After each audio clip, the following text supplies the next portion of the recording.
Hello, colleagues. The book that I read is entitled Saving the School, The True Story of a Principal, a Teacher, a Coach, a Bunch of Kids, and a Year in the Crosshairs of Education Reform by the author is a journalist or was a journalist and songwriter as well as band leader from Austin, Texas.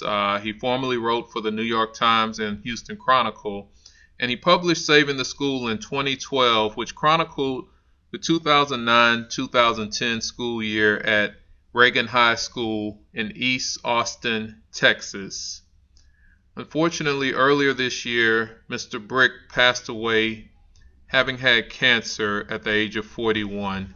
He is survived by his wife, 3 children, parents, and his brother. I will go through the key figures of the story. First is the principal, Annabelle Garza, who accepted the job in July 2008, and the book covers her second year as principal when the school was given one final year to turn around or face closure, as it had been perennially on the chronic need of improvement list.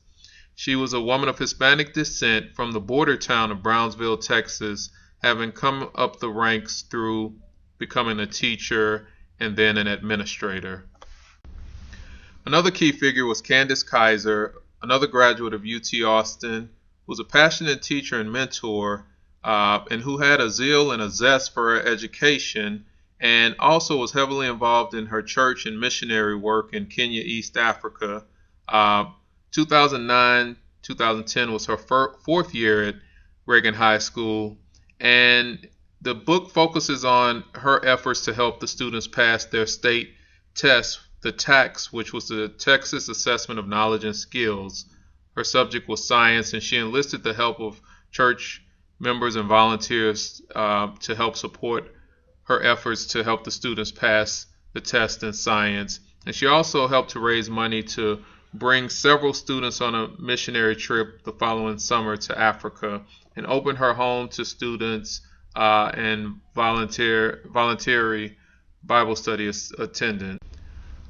Coach Derek Davis was a graduate of Reagan High School in the late 80s, early 90s period, during the better days for the school, social studies teacher, a mentor and motivator, and by offering a competitive basketball program, he helped to attract students to Reagan High School.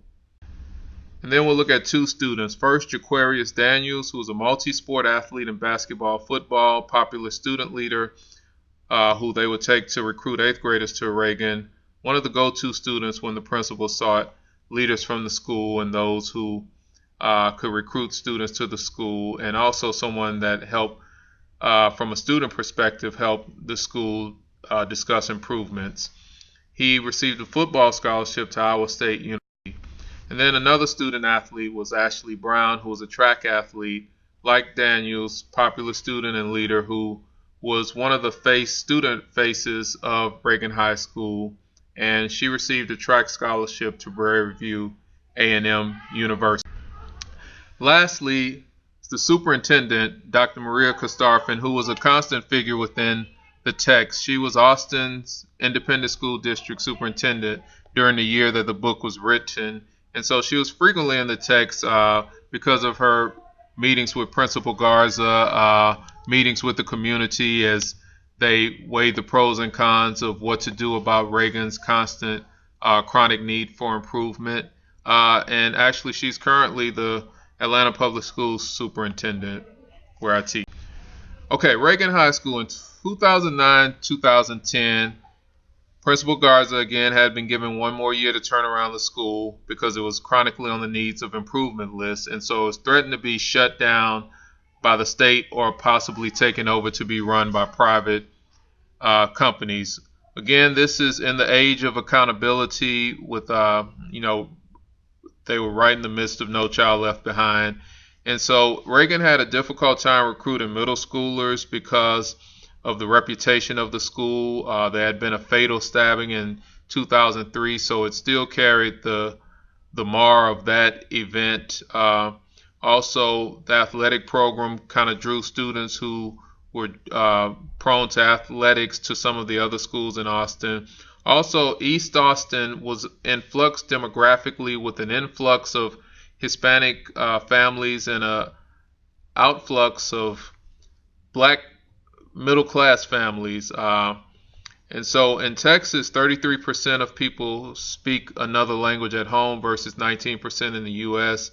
Texas ranked 37th in dollars spent per student.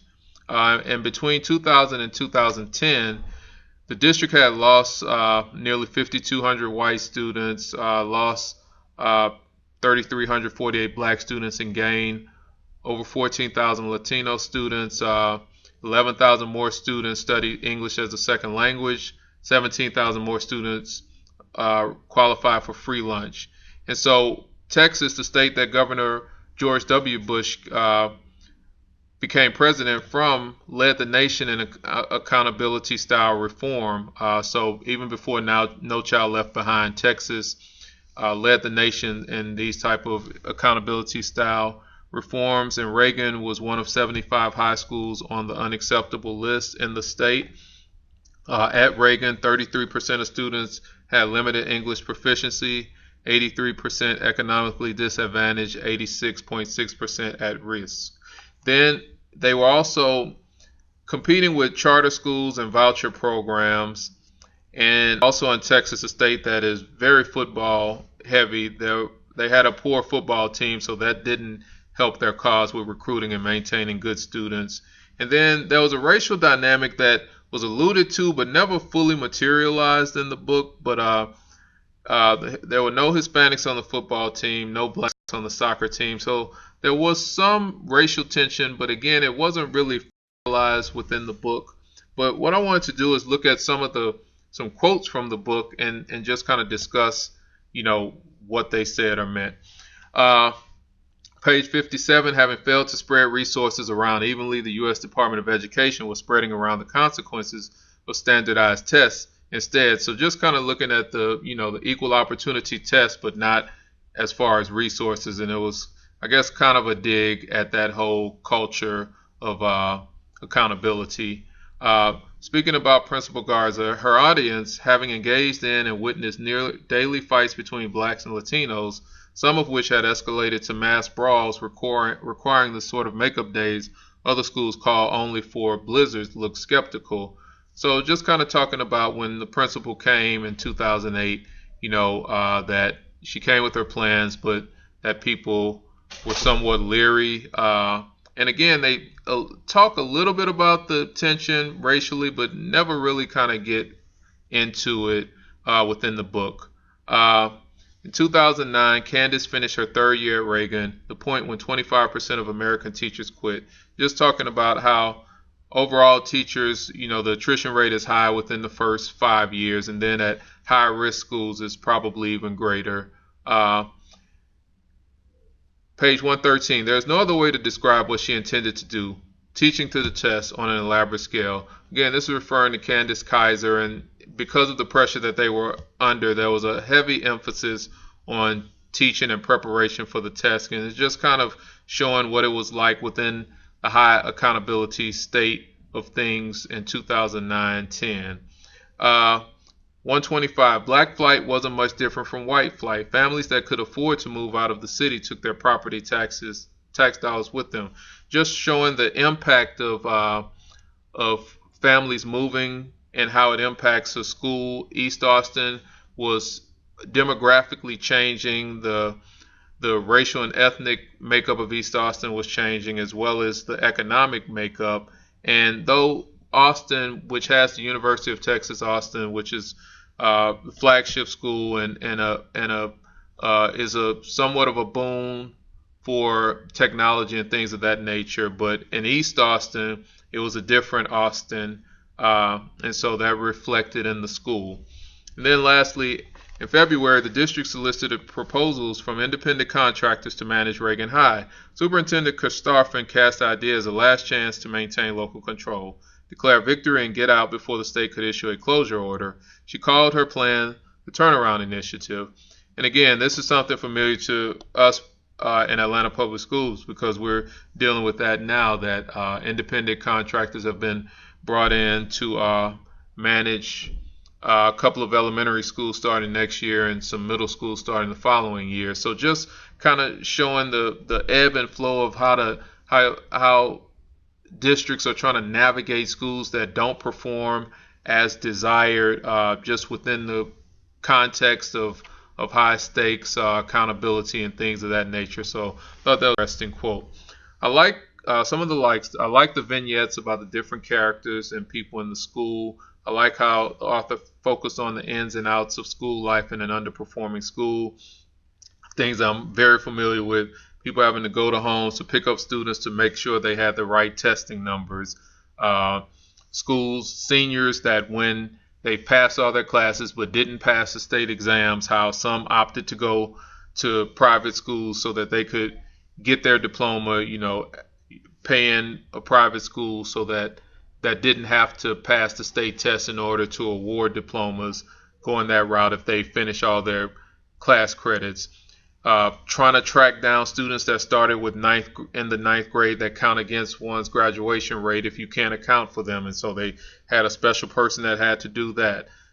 Finding volunteer help wherever they could. The church group of Miss Kaiser had a lot of young people, and so they became tutors at the school. But I've seen where students from Georgia Tech, Georgia State, Morehouse, Spelman, how we recruit volunteers however we can to help bring the kids up to speed.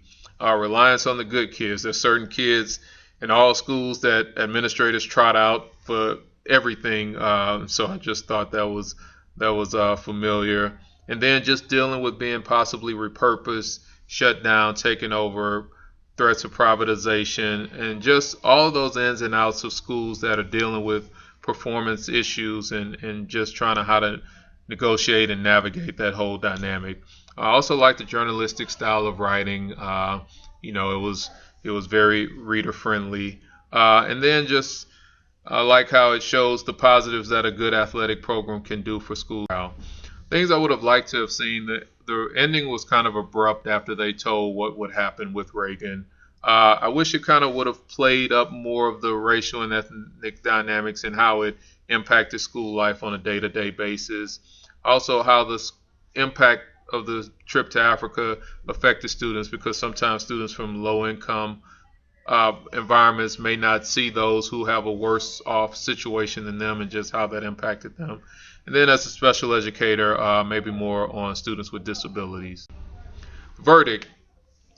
Reagan is still open, so it survived. Principal Garza is still in place. That year, 2009-10, they met and exceeded their targets in all academic areas, in social studies, in English, science, and mathematics. And so, therefore, they decided to keep the school open and still locally controlled. And so that was the story of saving the school. And thank you for listening.